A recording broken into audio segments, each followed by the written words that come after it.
Wow, grabe opportunity. Grabe naman sa combo ito, guys, no? So, yeah. Mga kapiksi, no, lingon-lingon lang kayo, guys, no? Ibig sabihin nito, look for a sign. Parang lingon-lingon lang kayo sa kaliwat kanan nyo. Yung mga opportunities, nandyan lang, no?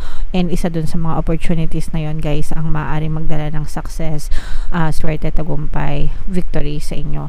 Yung opportunity, guys, kwento ko lang, no? Narinig ko lang ito. Gusto ko lang din i-share. Parang, let's say, for example,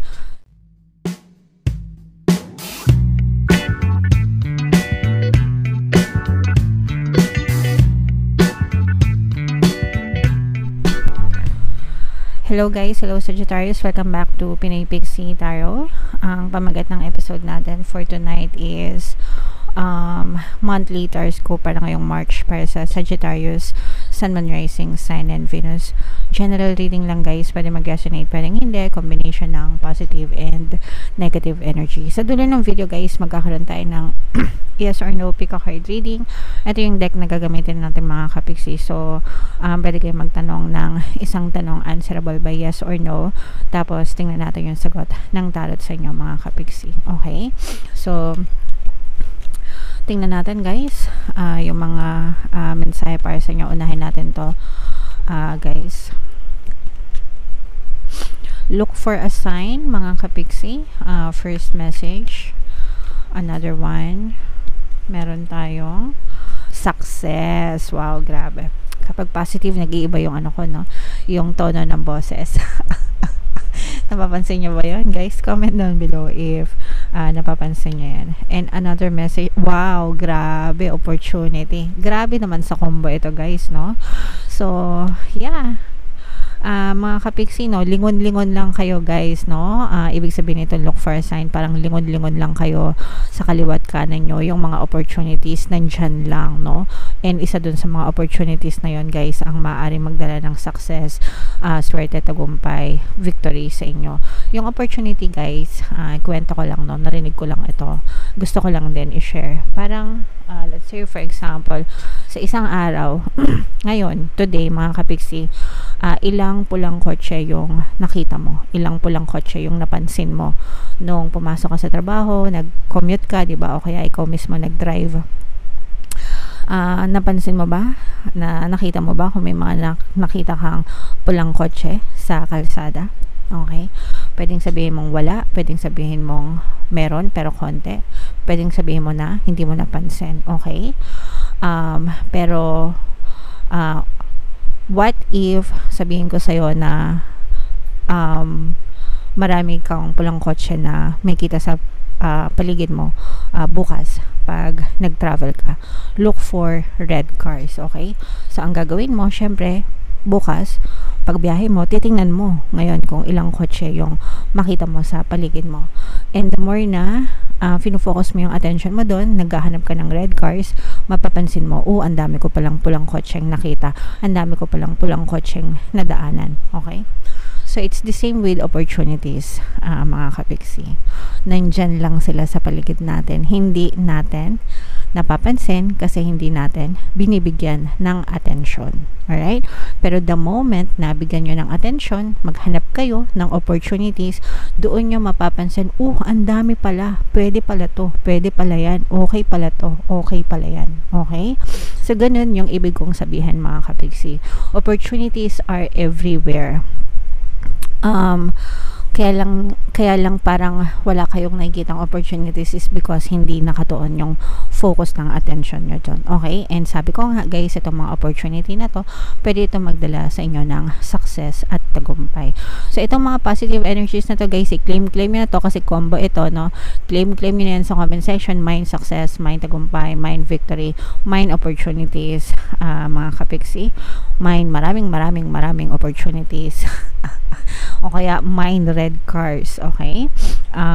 Para makita nyo na talagang maraming opportunity sa paligid nyo. Alright? So, comment down below, guys, if feeling nyo nakaresonate kayo dyan, no? So, ngayon naman, tingnan natin yung ganap sa buhay mo ngayong March, guys. shuffle natin to. Hanapin ko yung energy ng Sagittarius. Habang sinashuffle ko to guys, panoorin nyo muna itong video natin regarding sa ating paano mag-manifest ng abundance video course. Kapiksi, sawa ka na ba sa mga struggles at hirap sa buhay mo? Masipag ka ba at masikap sa buhay ngunit hindi ka pa rin umaasenso? Ilang beses ka na bang nag-attempt magnegosyo at mag-invest pero palagi ka pa rin nalulugi? Sa pagkakataon na ito ay maaaring may subconscious beliefs ka na nagiging balakid sa iyong pag-unlad at pagyaman. Introducing, paano mag-manifest ng abundance video course. Dito ay matututunan mong ma-overcome ang mga balakid mo para tuluyan ka ng umunlad, umasenso, sumagana, maging matagumpay, successful at maswerte sa iyong kabuhayan, pera, trabaho, negosyo, salapi at kaperahan ng bonggang-bongga. Dali, mag-send na ng email sa pinoypixie@gmail.com at simulan na ang iyong pagyaman ngayon. Alright, so sabay-sabay tayo magpayaman ngayon 2024 mga kapiksi. Mag-avail na kayo ng course guys kasi sobrang ganda talaga niyan. And good news mga kapiksi dahil ngayong February, no, magbibigay ako ng 200 pesos na discount guys sa lahat na mag-avail ng course. Kaya mag-avail na kayo guys, sobrang ganda talaga niyan. And meron din tayong email coaching, manifest your desires using the law of attraction. If meron kayo guys mga specific na gusto nyong i-manifest, pwedeng love and relationship mga kapiksi, pwedeng money or career, pwede kayo magpabook ng email coaching session with me. Mag-send lang kayo guys ng email sa pinoypixie@gmail.com.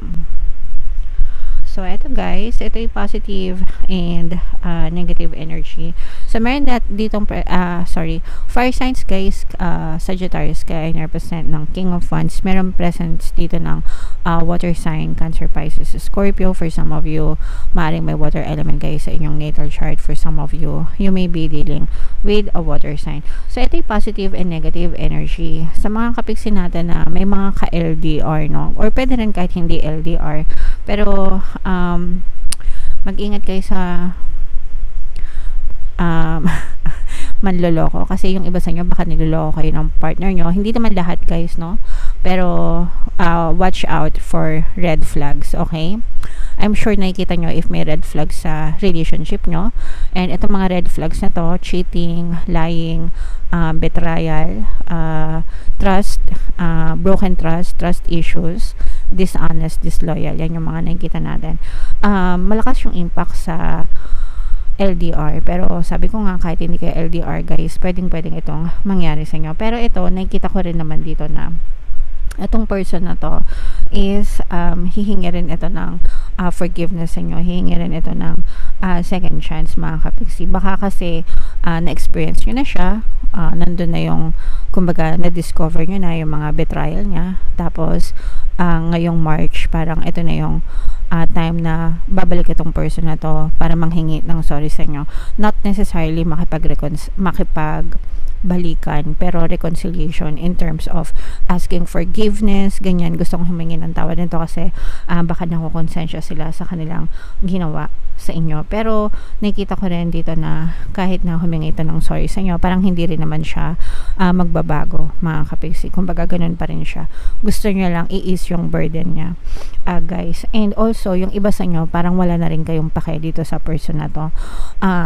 Kumbaga okay, sige, napatawad na kita, I forgive you, pero hindi na ako makikipagbalikan sa'yo. So meron kayong ganong klaseng mindset mga kapiksi na parang ayaw nyo na, tapos na, nasaktan na kayo, ayaw nyo nang pahirapan ulit yung sarili nyo guys, okay? So, yun yung nakikita natin sa negative mga kapiksi. Sa good news naman guys, may mamamanifest kayong bagong pagkakakitaan. So, it's either negosyo ito, side hustle, or investment mga kapiksi. Hindi ko nararamdaman na trabaho ito, pero pwedeng negosyo o kaya pwedeng investment. Yung something na nabuboost mo yung time mo na masaya ka sa ginagawa mo. Okay? Alright. So, tingnan pa natin guys. Ano pa yung other sets of energy nyo. May mga bagong ideas pa kayo. Mag-ingat kayo sa guys. Mag-ingat kayo sa pakikipagtalo sa mga immature na tao. Parang may makakasagutan kayo mga kapiksi. Parang makahanap kayo ng katapat nyo. Parang makahanap kayo ng similar ng ugali mo. Kung bugnutin ka, bugnutin din tong person na to. Kung mainitin ulo mo, mainitin din tong ulo ng person na to. kung hindi ka nagpapatalo, hindi din nagpapatalo itong person na to. Okay? So, parang mini-mirror ka nitong person na to. And it's a waste of energy para makipagtalo pa kayo dito sa person na to kasi walang mananalo sa inyo. Parehas kayong magkakasakitan. So, iwasan nyo na lang. And magdudulot pa ito ng matinding stress sa inyo. Kasi mentras na galit na kayo, lalo ka pang gagalitin itong person na to. Kung ano yung ginagawa mo sa kanya, ibabalik niya sa'yo ng doble, mga kapiksi. So, ganun, no? Parang ano lang, boxing, di ba? Pag sinuntok ka ng kalaban mo, susuntokin mo din siya. Parang ganun. Or pag sinuntok mo siya, susuntokin ka din ng kalaban mo. Parang ganun, no? So, might as well, wag na kayo magpa-stress dito sa person na to. Iwasan nyo hanggang may iwasan nyo, mga kapiksi. Okay? And then, for some of you naman, guys, on the positive side ulit, harvest season naman ito. No? May mga maaani kayo. No? Maaani, pag sinabing harvest, ani, diba? Tag-ani season. So, yung mga resulta ng mga effort mo dati, yung mga pagsisikap mo dati, mga paghihirap mo dati. Yung iba sa inyo, guys, baka nag-iipon challenge kayo, no? Comment down below, guys, if naka-resonate kayo, if nag-iipon challenge kayo. Yung mga alkansya, diba? Yung sa page or sa YouTube channel ni Searching Kitan, diba? Palagi siya nagpo-post ng mga ipon challenge. Nakakatawa kapag nababasa kasi yung mga sometimes barya-barya, sometimes peso bills, diba? May may picture, tas matutuwa ka kapag nakita mo yung mga ipon nila, no? So, kayo din, guys, parang feeling ko may mga ganun din kayo. So, comment down below if naka-resonate kayo. Alright? So, syempre yung mga sinave nyo, no? Make sure na gastusin nyo siya sa maayos na paraan, or better yet, i-invest nyo, no? Mas maganda yung savings kapag ini-invest kasi nagko-compound yung pera, may chance na lumago. Okay? Kasi pag binili mo lang siya ng gamit, wala na. Babay na. Okay? Pero sometimes, kung useful naman yung gamit, mapapakinabangan mo naman, okay lang. Pero pag invest mo kasi siya, di ba, may chance na dumoble yung savings mo. Alright. So, eto na, guys, yung ating yes or no pick a card reading.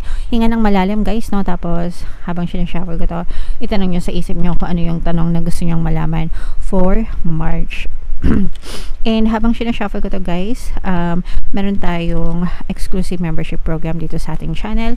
I-click nyo lang yung join button dito sa baba ng video, mga kapiksi. O kaya naman yung link, ilalagay natin dito sa taas, guys. I-click nyo lang yan. Kapag member na kayo, magkakaroon kayo ng access sa mga exclusive videos natin, guys, regarding manifestation using the power of your subconscious mind, guys, and law of attraction. Okay? So, maraming kayo matututunan doon, mga kapiksi. Alright, so eto na, guys, ang ating yes or no pick a card reading. Huminga kayo ng malalim. Tapos, itanong nyo sa isip nyo kung ano yung gusto nyong malaman for March. And then, pili kayo ng isa. Ito yung card 1, ito yung card 2, ito yung card 3. Kung card 1 ang napili nyo, guys, ang sagot sa tanong nyo ay yes. Kung card 2 ang napili nyo, ang sagot sa tanong nyo ay no. And kung card 3 naman ang napili nyo, ang sagot sa tanong nyo ay yes. Alright?